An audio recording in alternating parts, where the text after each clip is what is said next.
চলে এলাম বন্ধুরা মাংস কষানো নিয়ে। তো চলো, আমি এর মধ্যে টক দই, লঙ্কা, হলুদ, মানে প্রথমে পেঁয়াজ দিয়েছি, দিয়ে তারপর আদা রসুন কাঁচা লঙ্কা পেঁয়াজ টমেটো বাটা, তারপরে দিয়েছি টক দই, জিরে গুঁড়ো, ধনে গুঁড়ো, লঙ্কার গুঁড়ো, কাশ্মীরি লঙ্কার গুঁড়ো, তারপর তোমার হচ্ছে কি কাজু কাজু বাটা দিয়ে দিচ্ছি, কাজু বাদাম বাটা দিয়ে দিচ্ছি টক দইয়ের সাথে একসাথে ফুটে। আচ্ছা, এবারে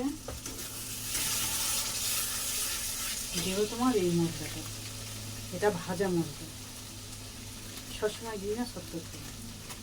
এটা আছে হচ্ছে কি জয়িত্রী, জয়ফল, ছোটো এলাচ, বড় এলাচ, লবঙ্গ, তোমার হচ্ছে কি দারচিনি, মানে সব রকম ভাজা এই মশলাটা, জিরে, সব কিছু আছে এই মশলাটা। এটা এরকমভাবে রান্না করলে টেস্ট লাগে। তারপর বন্ধুরা এই মশলাটা দিচ্ছি, আমি বলবো না, তোমরা এই মশলাটার নাম কমেন্টে অবশ্যই লিখো।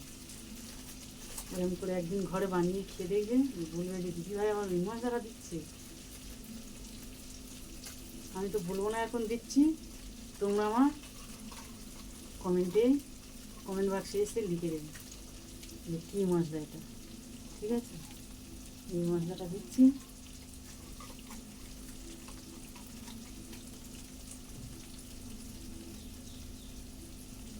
যেহেতু আমরা আজকে কষা খাবো না, তার জন্য এই মশলাটা দিলে খুব সুন্দর লাগে। টক দই, কাজু বাদাম বাটা সব রকম দিয়েছি, তাহলে খুব সুন্দর টেস্ট লাগে।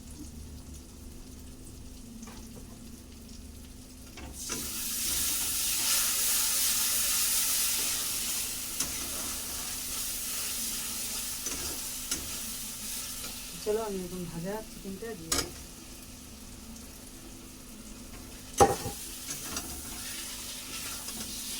এবার ঢাকাতে অন্তত 5-7 মিনিট আমি কষাবো। কষিয়ে সামান্য জল দেবো, তেল ছেড়ে গেলে সামান্য জল দেবো, দিয়ে ফের ঢাকাতে এই জলটা ওর গায়ে মেরে একদম কষানো।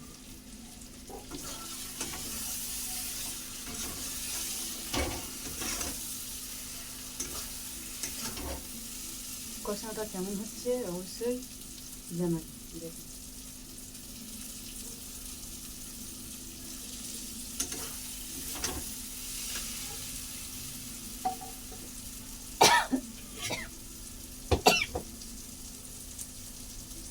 কষানোটা একটু দেখায়, দেখুন।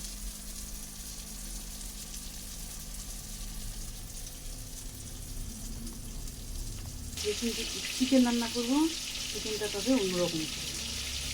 প্রথমত চিকেনটা তেল দিয়ে ভেজে নিচ্ছি, ভেজে রান্না করবো আজকে।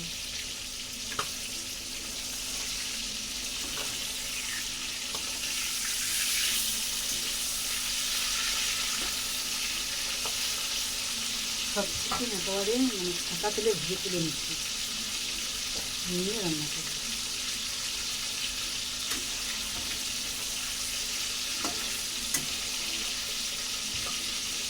অন্যরকম বলতে ওই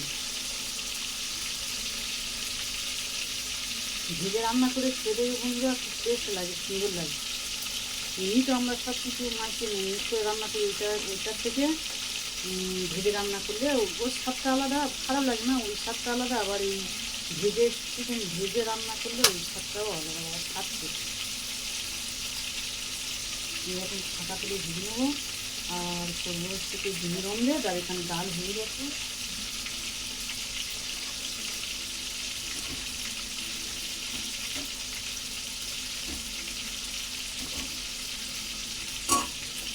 ডিমের অমলেট, ডাল, আর হচ্ছে যে তোমার চিকেন আর আলু সিদ্ধ।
তো চলো আমি এখন চিকেন ভাজতে থাকি, দেখা হচ্ছে একেবারে মশলা মশলি কষার সময়, চিকেন কষার সময়। চলো।